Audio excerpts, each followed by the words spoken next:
Mark Hunt made MMA news this week, and I found it to be somewhat interesting. In one regard, it was topical. He's had a lawsuit going against the UFC for a number of years, but it had a lot of different tentacles, it appears, because a number of those lawsuits were open and shut. But then you'd read months later that there was another motion. And then you'd read that it was dismissed, but you'd read that there was another motion. You're going, oh my God, is Mark having to write the checks for these? Like, did Mark get some lawyer to go, yeah, I'm a fight fan and I'll throw my name around you and I'll go take on these big guys. Maybe I can get a little bit of press out of it. Like, lawyers will do that all day, but that doesn't mean that he found one. There could just be a scumbag lawyer that told Mark that he had a case and legitimately Mark was paying this guy. I mean, this would have been easily a six-figure lawsuit if Mark was writing the check. And I do ask that question because if a lawyer took this pro bono or he took this for a piece, okay, fine.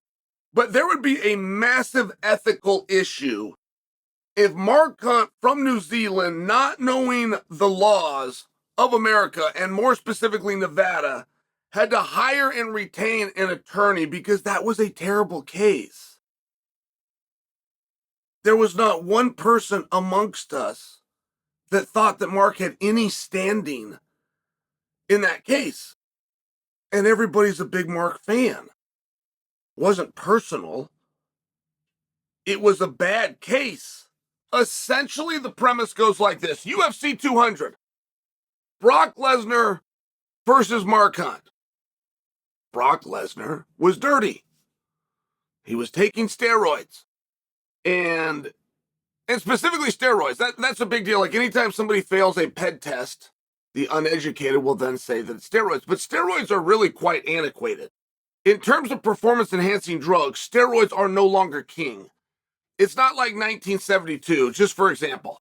But in Brock's case of clomiphene, he was taking steroids. So the test was administered to Brock prior to the fight.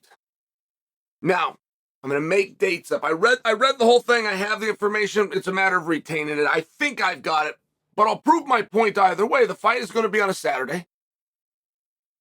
Thursday prior to the fight, a drug test is administered by the United States Anti-Doping Agency. The fight happens on Saturday. Later, 2 weeks later, the test results come back. Brock Lesnar on steroids.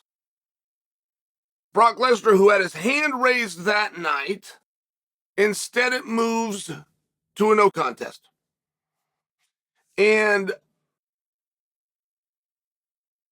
Mark Hunt's assertion was that the UFC and or in cahoots with the United States Anti-Doping Agency concealed the results of the test until after the bout. Now, that would, of course, be extremely illegal to do. That would be a terrible thing to do, particularly in the world of USADA, where you are guilty until proven innocent. Right? In the world of USADA, if you have an irregular assay, your contest and your license and your status will stop. If you have a fight coming up, you have a multi-million-dollar fight, you have a title fight coming up, it will not take place. And if you can then go in through arbitration and prove your innocence, there's no way to put you in a time machine and get that fight back. You guys understand these things. But when you pick up the test on a Thursday, just to get it to the lab in Salt Lake or to the lab on the campus in UCLA, the only two laboratories in America equipped to handle these types of tests, that alone could take a couple of days. Now, I don't know how interested you guys are in the weeds of that, but when somebody takes your sample, which is urine and blood, urine and or blood, in this case it was both, they can never leave that. That sample can never leave them. That's been tested a number of times. Somebody took it to UPS. Somebody took it to FedEx. One guy took it to an airport, sent it through the x-ray machine. As soon as you lose custody, as soon as custody is broken, that test is no good. And there are a number of dirty guys, particularly in the Tour de France is where this really got tested. There was a number of dirty, filthy guys that still fought it through the court process. And because of chain of custody, because the chain of custody was broken, international court had to throw it out. So I bring it to you because it is relevant. Like, you're not going to get this on a Thursday and then overnight it to the lab by Friday, and then they run it through machines before the door hits them swiftly in the ass at 5 o'clock. It doesn't work that way. So on that same card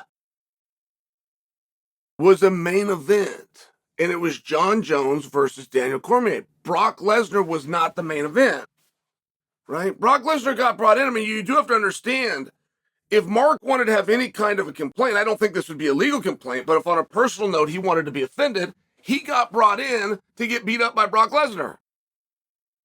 They brought in a kickboxer from New Zealand who had never had a wrestling match to take on the NCAA wrestling champion that was yoked out of his mind. And you did not need a drug test to know that Lesnar was on steroids then, or he was on steroids now, or he's on steroids next week, or he was on steroids in college. You could just look at him. You could take one look at him.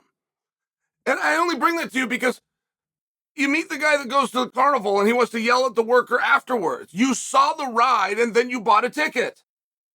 There was nothing, right? And this doesn't clear anybody, by the way. Like, Mark isn't wrong for doing this. I'm just bringing up a point that Mark doesn't really get to throw on a Mr. Surprised face when a guy he knows is using steroids tests positive for steroids. That's a side note. Like, that's not going to hold up in court. I'm just bringing that to you. Where Mark could have his feelings hurt is on paper at a minimum. He had no chance to win that fight. So, okay, great. But on that same night, the main event that they wanted much more and needed much more and was actually for a championship with two guys who were then going to be around to get you what's called a return on your investment, got broken up because of a drug test.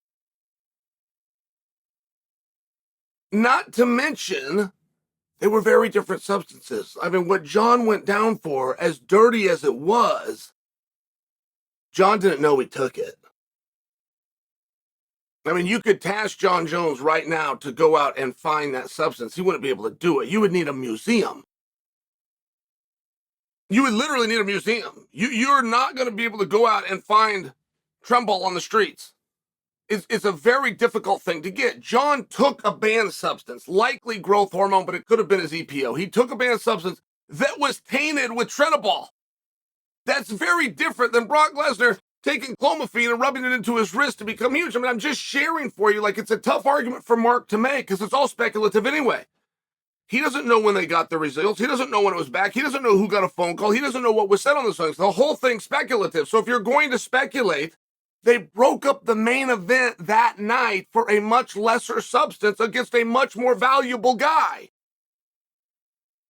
And it was a tough argument. And if Mark took this pro bono and he got some fun and he got a little pleasure out of this and he got a couple of digs in for what he's really upset about, which was being set up and having to fight Brock in the first place, if he got a couple of digs, more power to him. If an attorney told him, I can win this case, and took his money, that attorney's a crook.